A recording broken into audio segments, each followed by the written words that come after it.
Ronald Reagan, the great pragmatist. When Ronald Reagan first was sworn into the office of the presidency, he promised to improve the economy, proclaiming in his first inaugural address, "In this present crisis, government is not the solution to our problems, government is the problem." However, despite this idealistic claim, Ronald Reagan's presidency would prove to be a shining example of realism and pragmatism. This video will discuss the benefits of Reagan's pragmatism by examining his communication, policy strategy, and delegation skills. Communication. One of Reagan's strongest skill sets, communication, is in fact a result of his pragmatism. Reagan once stated, "There are no easy answers, but there are simple answers." He followed his own advice.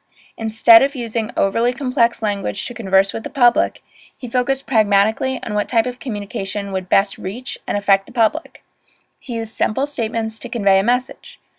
In his 1987 Berlin speech, the catchy soundbite, "Mr. Gorbachev, tear down this wall," stuck in the collective mind of Americans. Other snappy quips, such as government expands, liberty contracts, simply summarized his conservative point of view. More idealistic presidents, such as President George Bush, have had more difficulty communicating with the public because, for example, President Bush was unable to clearly and concisely communicate the benefits of his foreign policy goals to American citizens. Policy. While Reagan held many firm beliefs, his pragmatism allowed him to change those beliefs when conflicting evidence presented itself. For example, in 1983, Reagan called the Soviet Union an evil empire.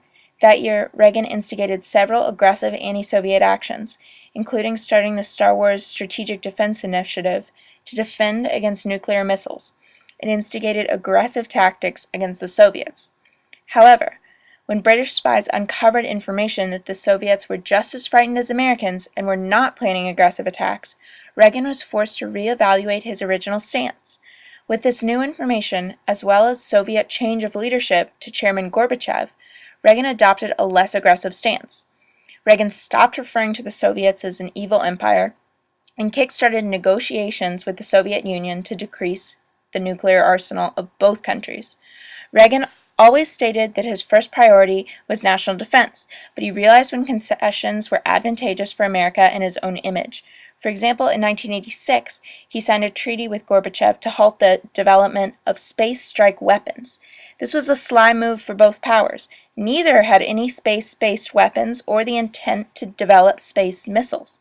However, Reagan took the opportunity to set the tone and make a positive public relations appearance.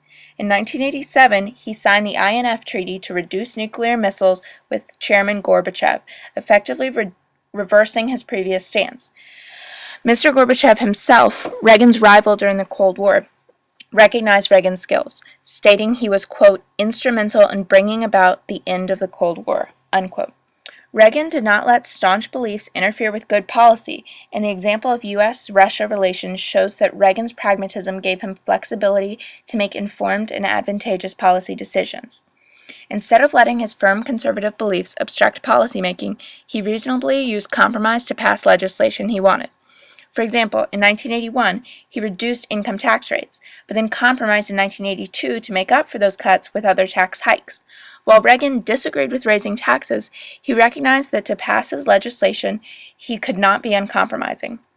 Whereas an idealist would refuse any actions that went against his ideology, Reagan reformed Social Security and reformed the tax code in 1986 by agreeing to tax increases.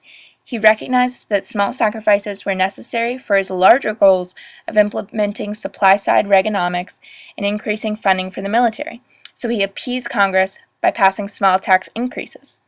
Additionally, Reagan pragmatically tackled only a few issues, which allowed him to be successful in those areas. Conversely, President Obama has been unsuccessful, partially because he has idealistically attempted to address too many issues. His administration has tried to address major healthcare changes, Social Security reform, gun control, immigration reform, and banking and FDIC reform, to name just a few. This has effectively spread President Obama too thin, and a majority of Americans interviewed feel that President Obama has tried to address too many issues at once. Delegation. Reagan's practicalities led him to also be referred to as the Great Delegator.